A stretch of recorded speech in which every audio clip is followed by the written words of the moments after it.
6 firefighters have been taken to hospital with heat exhaustion. I mean, that just shows what's going on there. Have you got enough resources to cope? Well, and this is what I say, hats off to them, because I believe they've had other fires to contend with yesterday as well, not just in Stourbridge.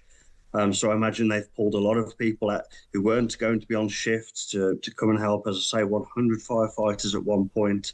And it's a credit to them that, what was it, 37 degrees yesterday, and they just stayed out there doing their duty. 19 people have been taken to hospital after wildfires swept across the West Midlands, with firefighters continuing to fight multiple blazes in the town of Stourbridge. More than 20 homes have been completely destroyed, according to the Labour MP for the area, Kat Eccles. It's believed the blaze started as a grass fire at the local golf course before ripping through residential areas. Speaking last night, West Midlands Chief Fire Officer Simon Tahill said the devastation is extensive. This has been one of the most significant incidents that West Midlands Fire Service has ever attended. The devastation is extensive. We understand the impact that will have on the residents and the local community. We want to reassure everyone we will do everything we can to minimise that and, of course, get people back into their homes. However, it is the case that emergency service presence here will likely run in 2 days, and that means, unfortunately, asking people to stay away for that period. Joining me now is Andrew Southall, Reform Councillor for the ward of Wollaston and Stourbridge Town. Good afternoon, Andrew. Good afternoon, Dom. How are you? I'm all right, thank you. Have you been to the areas affected, and can you describe for us the scale of these fires? I haven't been to the site of the fire. Yesterday afternoon and into the evening, I was at the makeshift emergency hub at the Stourbridge Town Hall, where myself, other councillors and the MP and other volunteers were just checking people in, making sure that we could get the right medication for them. Because, one thing to consider is these people have had to leave their homes very quickly. They may not have been able to get all of their belongings, and we needed to make sure that we looked after them as best as we could. So, in general, how are locals reacting to the situation? I mean, it's pretty shocking to see houses on fire. I mean, how quickly did it happen? The word went out from the chief executive in the afternoon. They invoked their emergency plan very rapidly. I mean, at one point there was over 100 firefighters there. That is a considerable effort. And you know what, the community has completely rallied together to look after folks. We've had donations from businesses. We've had a local hospital offer beds for people. The councillor finding accommodation for people who need it. There's others that are going to put themselves up in hotels and get back to work. But there's been a real stoic spirit amongst Stourbridge people, just getting on with things. It can't be helped what circumstance we're in at the moment. But everybody's really stuck together and really put their arms around each other to really look after one another at the moment in a very troubling time.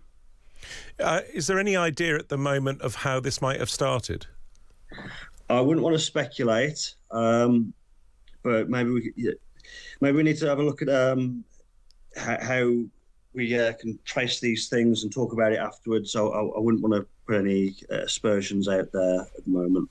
Of course. Any thoughts on what should be put in place to ensure that something like this doesn't happen again? Possibly, but what I want to do is praise the response of the emergency services and our local community, and we can discuss how maybe we can improve for the future, maybe using AI technology and things like that. But one thing I will say is that we've mobilised as quickly as we can, and I just want to put my thanks on record to the firefighters and the emergency services who have put themselves at risk to get this under control. And it's not just about putting the fire out at the moment, it's about making sure it doesn't reignite. So yeah, hats off to them. Is reigniting a possibility? I read an update from about an hour ago that they're on site. They're using drones to keep an eye on things, using technology. So the emergency services are going to be there for some time just yet. And I don't see people being able to return home for a couple of days personally, but they're keeping an eye, they're being thorough. I'll take my hat off to them, they're being very professional. Can you tell us a little bit about the actual area that was hit? It's Racecourse Lane was where I believe it started, nearby there. It's by the golf course. Very busy throughway between the wards of Stourbridge, Hagley nearby as well.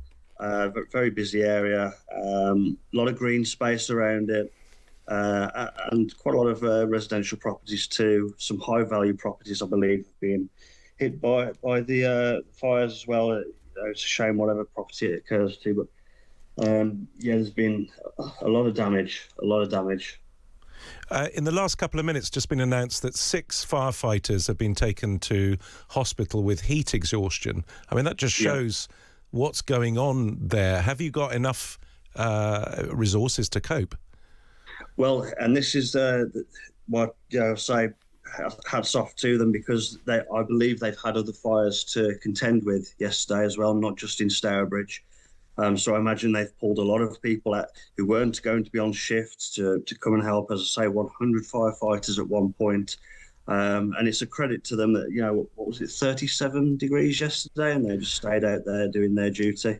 Yeah, 38 in Cheltenham, but I mean it was a hot one yesterday, and it must have been terrible. Before we let you go, Andrew, what are your views of events last night in Clacton? I must admit my presiding thoughts have been in Stourbridge, so I haven't really given Clacton a lot of thought. I've been doing my best to be there for local residents, but frankly, I didn't see Nigel losing to a bloke with a bin on his head. I'll do some digging into that perhaps, and come back for comment another time. And do you think Nigel should have been present at the declaration? I didn't know that he wasn't there. As I say, I've just been in Stourbridge Town Hall all night last night, so I can't comment on that. Okay. And finally, is there anything people? I mean, if you're asking sort of central government or anything, is there anything more resource-wise you need? Perhaps they need to look at technology so that we could get an aerial view of things and get the response out there even faster. That's down to central government and perhaps technology to be brought on board for that. I'm interested in that technology. So you say that people are using drones. Is that the fire department using that, or? I believe it's the fire department from the latest email I had, using drones to keep an eye on things to make sure things aren't reigniting, looking for any hot spots. As you say, it's another dry day today, so we've got to be extra cautious. Okay, well, thank you very much for joining us. I'm well aware that it's been a terrible time for people in Stourbridge, so I really hope that, well, firstly, the temperatures cool down and that hopefully that there's no reignition or anything, but thank you very much for chatting to me there. That was Reform Councillor for the ward of Wollaston and Stourbridge Town, Andrew Southall.